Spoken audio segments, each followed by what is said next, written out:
Thomas, Percy and James were looking at the early morning sky.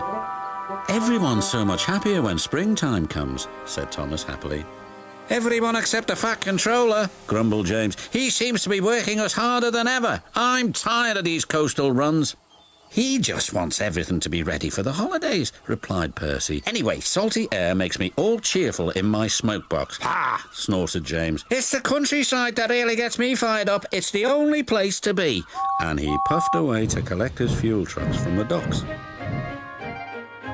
Thomas and Percy had to take some empty trucks to the scrapyards. As they were shunting their trucks into a siding, they saw an old coach. She looked very sad. "What are you doing here?" "They called me old slow coach and told me I wasn't useful anymore. Now only the mice ride in me." "Well, you may be dusty, but you look in perfect shape." The yard manager appeared. "Come along, I have trucks for you to take away." "Excuse me," said Percy's driver. "Can you tell us about this coach?" "Old slow coach, she's been here for years. She'll be broken up when we find the time," he replied. The engines were most dismayed. "We'll try and help you," said Thomas, but he didn't know how. Meanwhile, James was enjoying himself. "This is the life," he chortled. But he was heading for trouble. One of the fuel trucks was leaking. And suddenly it caught fire. "Help!" cried James. They reached the siding and his driver gave the alarm. "It's fuel and it's dangerous."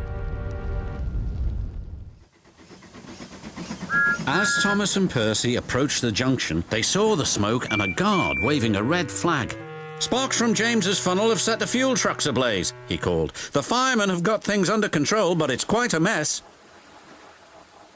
"You said the countryside run got you all fired up, James," said Percy. "But I didn't think he meant it in this way." "Ha!" snorted James.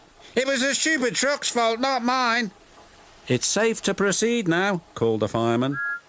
Thomas and Percy puffed slowly by, but now they felt sorry for James. It wasn't long before they reached the station.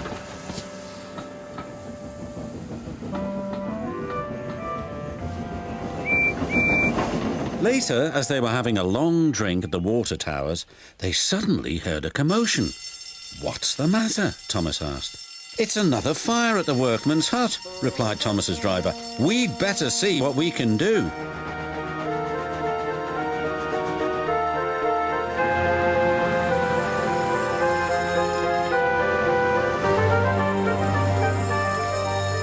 The fire engines arrived, but they had a big problem. "We are completely out of water," cried a fireman. "We can't use seawater because it clogs our works. We'll just have to let that building burn." Then Thomas had an idea. "Why don't you use the water in our tanks? We've just refilled them." The fireman wasted no time. "You're very clever engines," chuckled their drivers. Soon the fire was out, but the hut where the workmen lived was destroyed. "We'll need to find something to house the men. They can't sleep on the beach," said the foreman. "What about old slow coach? She would be perfect for the workmen." "Comfy too," added Thomas. "What a good idea, Percy," said his driver. They phoned the fat controller, who agreed. "She'll be spick and span by the time you collect her." And she was, and very happy too. "I can't thank you enough," she said. "I feel splendid." The engines buffered up to her, and she set off happily for her new home.